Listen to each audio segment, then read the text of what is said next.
We went over we've been going over gene expression regulations, okay? Yes? So, gave you two examples of how prokaryotes regulate genes, all right? With the trip operon, it's normally on, it's repressible. The lac operon, it's normally off, it's inducible, right? And all sort of the ins and outs of those two examples, okay?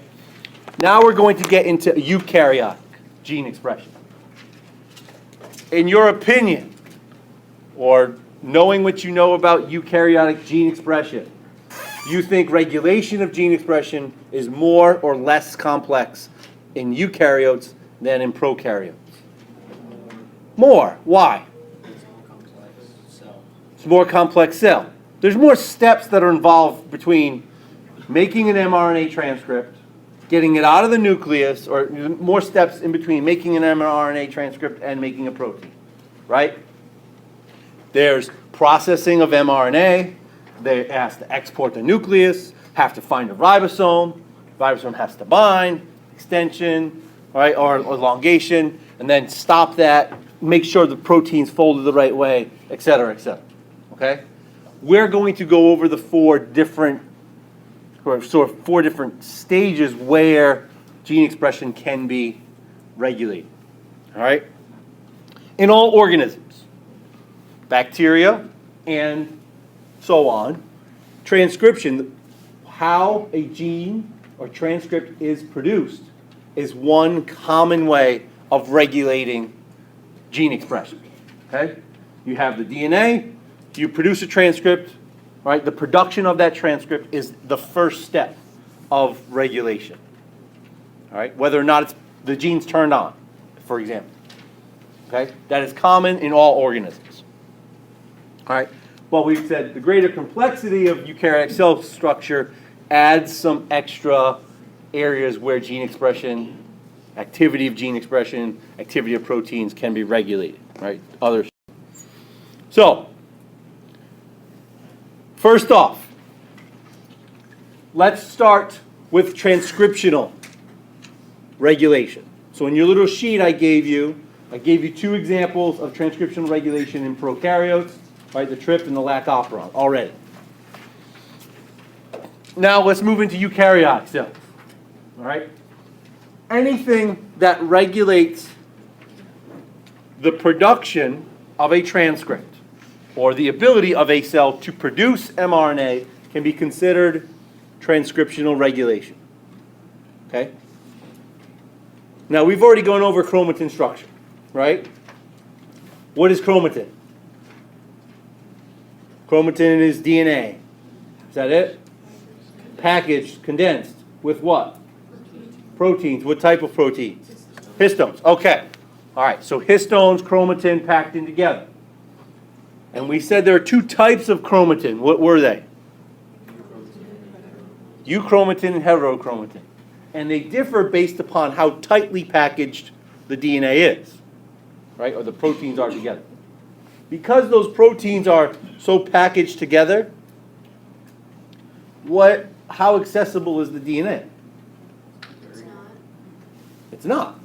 Okay? So what has to happen, say, if there's a gene on a piece of chromatin that's wrapped around a histone, what has to happen in order for that gene to be expressed? It has to become unwound, right? Because an RNA polymerase isn't going to bind to the double-stranded DNA that's wrapped around a protein, right? There's only one parking spot, and it's already occupied, okay? So, in order for that to happen, we have to have unwinding of the DNA, right, off the histones, or we have to open up the histones themselves off the 30 nanometer fiber into beads on a string, and then unwind the DNA from around the histones, and then unwind the double helix, right, so that an mRNA can be produced off the DNA template. Sounds like a pretty involved process, right?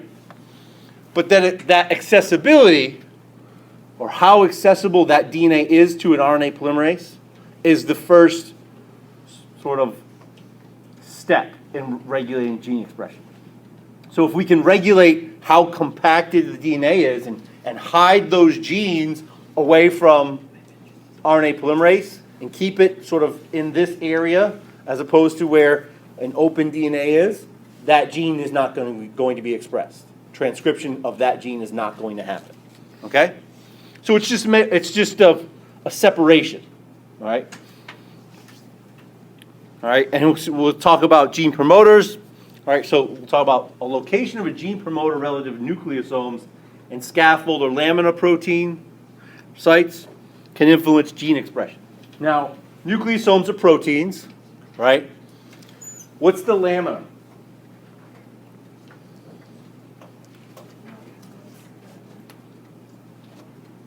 The lamina are proteins.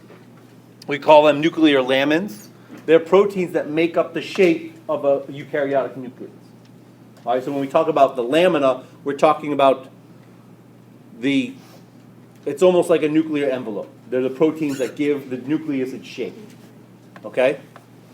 So if a promoter is closer to a scaffold site, nucleosomes, all right, or the lamina, it's going to be pushed into a certain area and kept away from being open and accessible to transcription factors.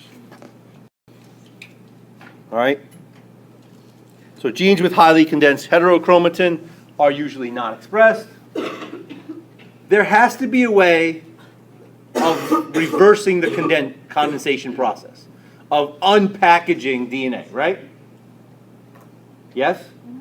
Because if not, then we couldn't turn genes on and off. All right?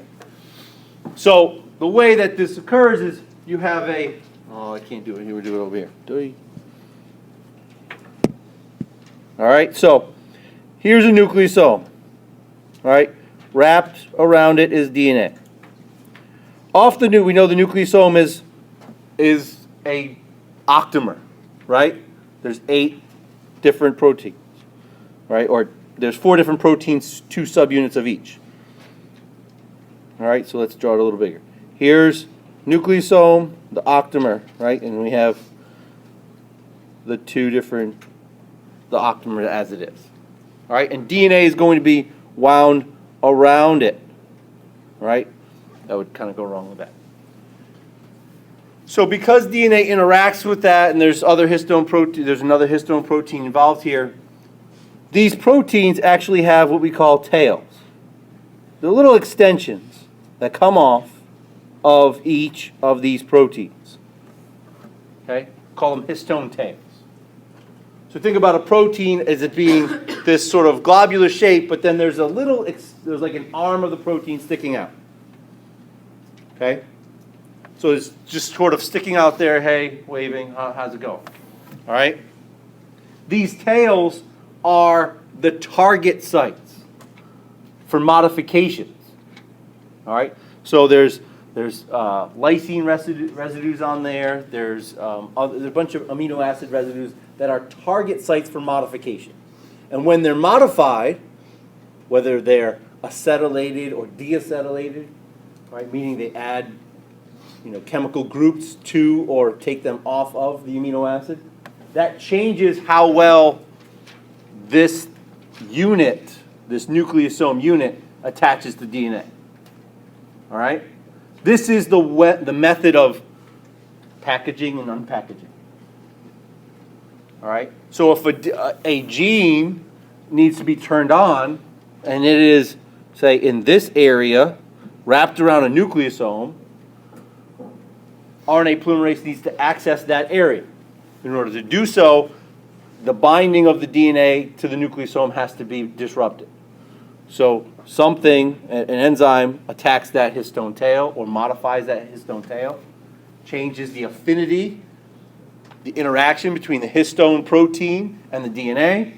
Everything separates, and you end up with that DNA dissociates, and DNA is then transcribed. All right?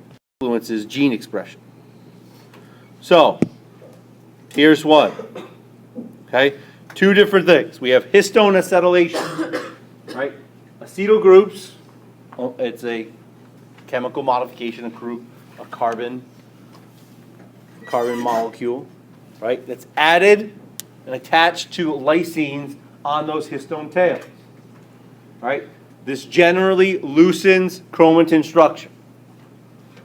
Loosens chromatin structure means DNA comes off and it's accessible. All right? So acetylation of histone tails, histone acetylation, is usually associated with transcriptionally active DNA structure. Okay?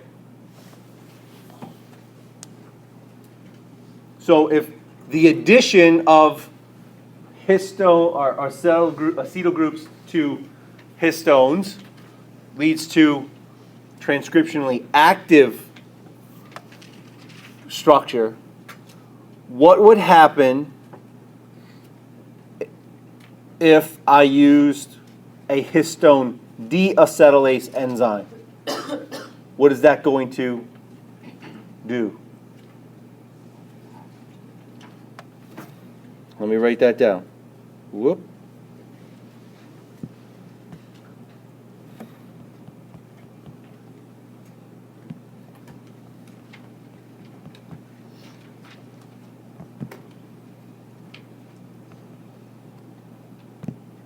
All right. So what does a histone deacetylase do?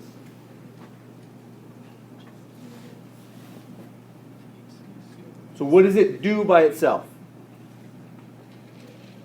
Think of, that's the name of the enzyme. What is that enzyme going to catalyze? What reaction is that enzyme going to catalyze? What is that enzyme going to do? It's going to detach the acetyl groups. All right, so it's going to take the acetyl groups off, which then leads to what? If acetyl groups that are present on lysine residues lead to chromatin that's transcriptionally active, when you take those acetyl groups off, all right, so it's going to become transcriptionally silent or inactive. All right, so that play sort of the balance between histone modifications, acetylation, deacetylation, is a way of turning on and off transcription by regulating chromatin structure. Okay, simple sort of on-off switch. All right. The addition of methyl groups, right? So if I add a methyl group to the DNA, okay? Now do not get this confused. Acetyl groups are added to the histones, the proteins, okay? Methyl groups, DNA is the target for the addition of methyl groups, okay? So you could take acetyl groups on and off the histones. You could take methyl groups on and off the DNA. All right? When you add a methyl group, which is a CH3, right? It's just add this CH3 to an area on the DNA.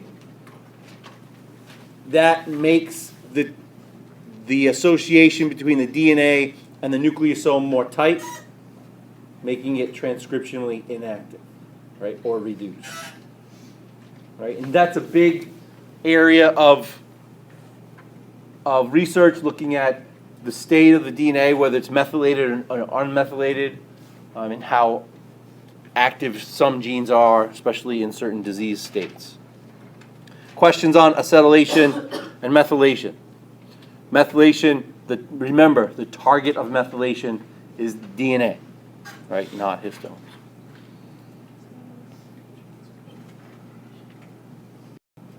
All right, so here's your unacetylated histones, a packaged form, and then your acetylated histones are more open.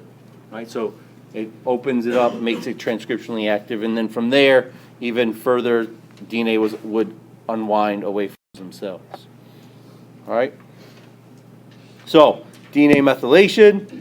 You have the addition of methyl groups to certain bases in DNA, usually cytosine. Sorry. Usually cytosine. So what we call CPG islands, areas where there's lots of cytosine guanine base pairs. You add methyl groups there, and it tends to make it transcriptionally inactive. All right.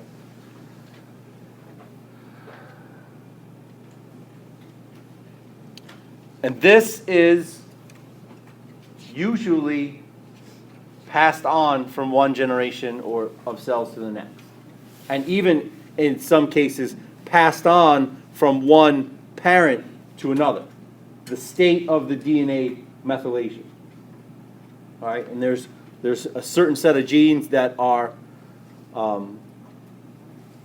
that you get from mom or dad, right? You get a set of genes from mom, a set of genes from dad. All right. There's research that has been shown that DNA methylation is passed on, so that a gene that if it's methylated in dad's, in dad's genes, that it will get passed on to his sons, and also the same with mom passing on to daughter. All right. There's some evidence that X chromosome inactivation is involved in this as well. All right. So it's passed on, and then the after replication. All right. So think of it's also passed on from subsequent cell division. So after DNA replication, there's some type of recognition that this strand of DNA is methylated as opposed to the other, and it tags it, so that the methylation pattern is inherited and conserved. That's a very gray area of research. The actual mechanism hasn't been worked out. It's not quite completely understood. It is an example of epigenetic inheritance. All right?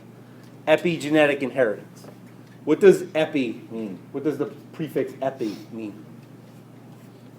Give me another word that's epi. Epidermis. All right, where's the epidermis? All right, it's outside of it's above the dermal layer of the skin. So epi is outside. Okay? So epi, right, means outside or on the surface. Okay? Genetic. Genetic refers to really the DNA. So epigenetics is something that is not involved in the DNA sequence, right? But is part of the DNA, but not not concerned with the A, T, C, G, C, C, A, G, T, T sequence of DNA, right? We know that DNA is passed on from one cell to another. It's replicated, the whole structure of the DNA, right? And the sequence is important.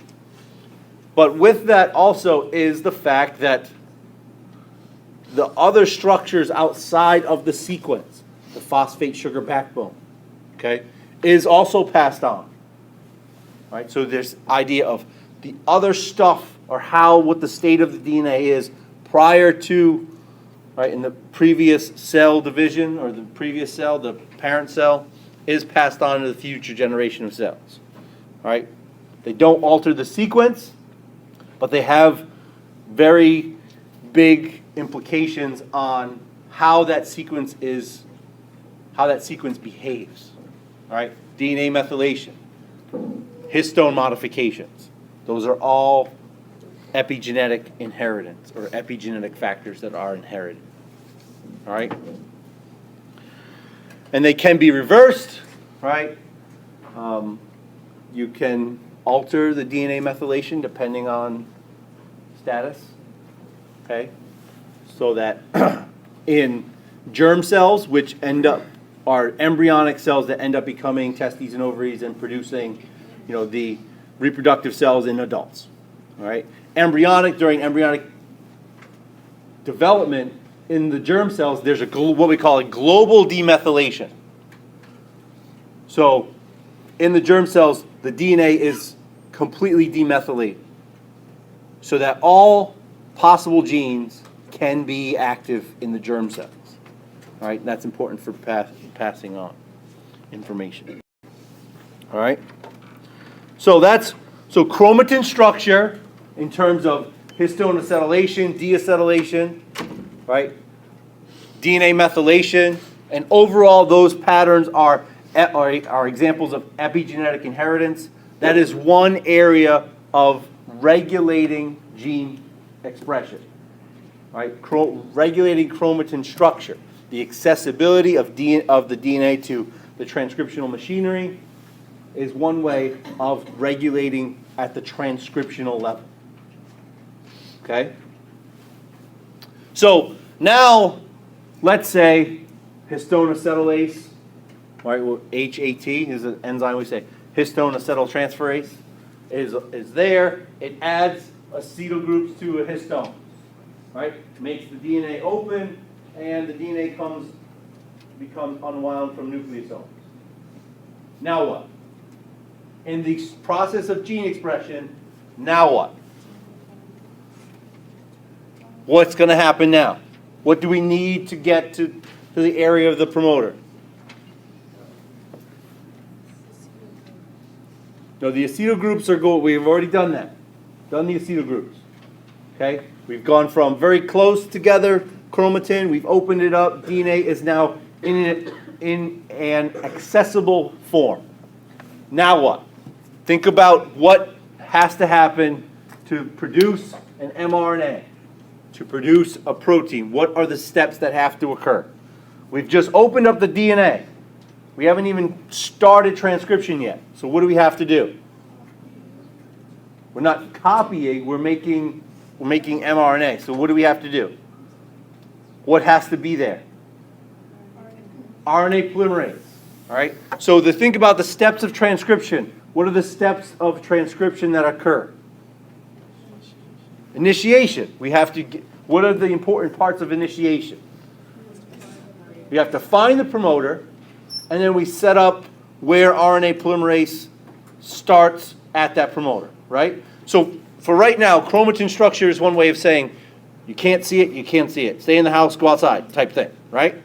All right, so chromatin structure now is open, all right? Park's open for business, okay? Now, what's the next step? We have to get RNA polymerase at that promoter. We have to form an initiation complex, right? And so this is a big thing, is getting it all at that point, all right? Producing this complex is another area of regulating transcription, okay? So you regulate transcription and initiation, right? You prevent it from starting, then you can prevent a gene from being expressed. All right? So chromatin modifying enzymes provide initial control by making the region of DNA accessible, right? Make it more or less able to bind the transcription machinery. All right? Now the idea is we have to get the RNA polymerase to where it needs to be. All right? To do that, you have to understand that there are parts of the gene or the gene sequence that are important in placing the RNA polymerase. The promoter region, right? We have other what we call control elements, all right, that are sequences of the DNA that are important or utilized by other proteins to place the RNA polymerase in the right place. Okay? What else or they place the RNA polymerase in the right place, they make the RNA polymerase stick better to the DNA, etc. Give me an example of a protein that we've already talked about that works in this way. That works, Abby. Well, primase is involved in DNA replication. So it's going to bind RNA. It's not going to bring in DNA. It's going to bring in DNA polymerase, not RNA polymerase. So we've talked about a protein that is going to interact with RNA polymerase in some way that's going to make the association of RNA polymerase to the promoter and to the gene itself more stable. What protein is that?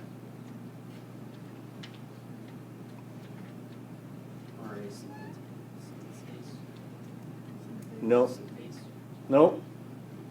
All right, what happens in the lac operon when glucose is low? What happens when glucose is low? Well, I haven't said that lactose is present yet. Okay, so so glucose is low, cyclic AMP is high, right? What then happens to what else is associated with that?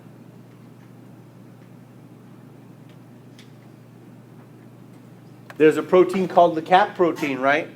What does the CAP protein do?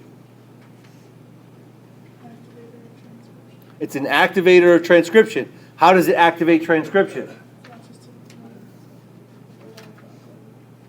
All right, so go back through your notes, pair up with someone, and figure out how the CAP protein is similar to what we're talking about here.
Okay, so what do we have?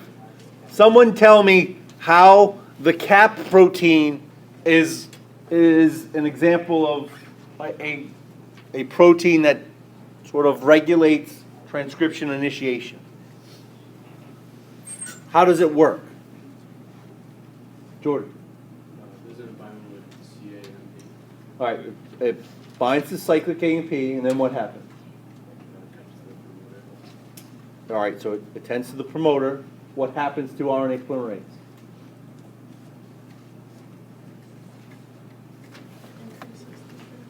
It increases the affinity of RNA polymerase for what?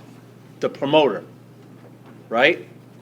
So when glucose is low, right, then cyclic AMP goes up, and now there's a positive gene regulation that occurs. It increases the affinity of RNA polymerase for the lac operon promoter. Okay? So, reason being is, well, what happens if glucose is high and lactose is high? Glucose is going to get metabolized, right? Lactose is high, meaning that the lac operon, or the lac repressor is not bound, so the lactose could be metabolized. It's inefficient if the cell already has glucose, right? So there's a second area there. So the CAP protein sort of regulates, makes sure that only when lactose is high and glucose is low does the lac operon get turned on. All right? So it regulates the initiation or the affinity of RNA polymerase for the promoter region. All right? And that's sort of what we're going to start talking about here. There are elements in the DNA sequence, all right, that help to sort of place where RNA polymerase is going to go and make a stable complex so that transcription can occur. All right? So, how does this set up? And this picture got all discombobulated, but you'll get the idea. This is in your book, okay? The way genes are set up, or the way the DNA is set up is kind of all over the place, all right? In most genes, the area directly upstream of the transcription start site is important for the regulation, all right? So here's where the transcription start site's going to be, all right here. All right, upstream of that, we have the promoter region. That's important in RNA polymerase binding, setting the right place to start transcription, okay? But then there's other elements that help to sort of regulate the accessibility of the promoter, all right, or what we call enhance transcription, right? We have enhancers. Enhancers are distal control elements. They are a long way away, all right? Up to, I think the closest enhancer is more than at least 5,000 base pairs away from the transcription start site. All right? 5,000 base pairs. That's a long way, okay? There are some enhancers, elements that are involved in the regulation that are actually of one gene that are actually on another chromosome. Okay? So if a gene's on chromosome 22, part of its enhancer may be on chromosome 17. But somehow the way that the nucleus is arranged, that chromosomes are arranged inside the nucleus, keep them in close proximity to one another so that these enhancer elements can interact and regulate transcription. All right? So an enhancer is a control element that is very far away from the gene and the transcription start site. All right? The promoter is a control element that is very close. All right? It's directly upstream of the transcription start site. Okay? And then you have what we call proximal control elements. They are upstream of the transcription start site. All right? And those control elements are sequences of DNA that proteins can bind to. All right? Similar in sorts of the cap protein. Okay? Protein binds to this control element here, right? It recognizes that, and then maybe it recruits an RNA polymerase, sort of brings it into that area, stabilizes the interaction, sets it at the right spot at the promoter. So then the RNA polymerase can start at the transcription start site and begin transcription. Okay? There's also downstream, all right? Downstream elements beyond the coding sequence of the gene. They are important in termination of the transcription, of transcription machinery, and there's also some regulation that has been shown as well. All right? So the point of this, enhancers are distal control elements, far away. You have proximal control elements and the promoter. They all regulate the initiation, or involved in regulating the initiation of the transcription complex, of getting things organized so they can be started. Okay? Questions on that? All right? And the proteins that bind these control elements are called factors. All right? So here's sort of what's going to happen. Proximal control elements, transcription start site. This is going to be your mRNA, right, with introns. Those introns are then going to be what? They're going to be spliced to end up with your mature mRNA, right? Splicing occurs, or maybe alternative splicing occurs. You have your G-methyl cap, your poly A tail, and the coding segment of the RNA itself. All right? That's the outline of the process. Okay? But at this point, we are still here concerned with setting things up so that RNA polymerase here in blue is at the right start site so it can start producing mRNA in the right direction. Right? And have everything they needed. All right? On Wednesday, or today's Wednesday, on Friday, we'll talk about the roles of transcription factors. All right? Transcription factors are those proteins that recognize those proximal or distal control elements and help to sort of stabilize and place where RNA polymerase goes. And we'll talk about those on Friday. All right? Questions? All right.